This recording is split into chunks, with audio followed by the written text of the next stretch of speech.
Philippe Chatin croque l'actu avec les voix des people. Bonjour, bonjour, c'est l'actu du jeudi. Depuis la levée des restrictions hier en France, les people retrouvent des couleurs. C'est le cas de Noël Perna, Mado la niçoise. Ouh, mais qu'est-ce que ça fait du bien de voir toutes ces gens aller s'enfermer dedans alors qu'il fait beau dehors. Mais moi, ça me fait de la place sur la plage. Hein. Ah ben, j'ai un plus grand espace pour étaler ma serviette. Ah oui. Hein. Il faut qu'ils continuent à aller au cinéma, au théâtre, dans les musées. Hein. Et vous n'allez pas au musée, Noël? Aller au musée, moi? Mais pourquoi faire? Pour me faire idolâtrer, j'ai pas besoin d'aller au musée. Hein. Mon mari me dit toujours que je suis belle comme la Vénus de Milo. Quand il me dit ça, je peux vous dire que les bras m'en tombent. Hein. Des fois, il me dit que je suis aussi sexy que la petite sirène. Mais quand il rentre tard de l'apéro avec ses copains, c'est plus la petite sirène, mais la grosse alarme. Hein.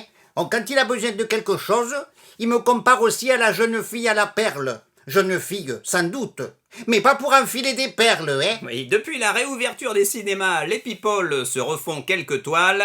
Après les sorties d'hier, Danny Boone, vous êtes allé voir L'instant présent, un film dramatique. Ah oui, dramatique, oui. Je vais bien, tout va bien. C'est sûr, c'est pas du comique, ce film. Si t'es pas déprimé avant d'aller voir ce film, tu sors de là, t'es dépressif. Normalement, t'es heureux puisque tu peux retourner au cinéma. Heureux, mais déprimé. Bon, on peut pas tout avoir non plus. En effet, c'est pas une comédie, Danny, c'est l'histoire d'un homme qui, après une chute de cheval, tente de retrouver ses souvenirs. Oui, par contre, une fois que t'as vu ce film, t'as plus envie de t'en souvenir. Hein.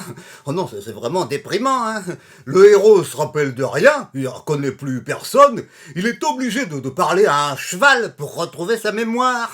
Moi, la dernière fois que j'ai parlé à un cheval, c'était à l'anniversaire de Robert, le voisin. J'avais tellement bu de Picombert que quand je parlais, il y a que le cheval qui me comprenait. Franck Dubosc, lui, a préféré le discours, une comédie avec François Morel, Benjamin Laverne. Salut les copines! J'ai assisté à une séance formidable. J'ai même conclu avec ma voisine. Oui, c'est bien, Franck, mais vous avez regardé le film ou la voisine? Mais ça perlipopette, on a été privé de cinoche pendant des mois. Si on peut plus pécho devant une toile, qui plus est une comédie. Donc pour vous, aller voir le discours était un prétexte. Rien de tel qu'une bonne petite séance de cinéma pour remplacer les préliminaires.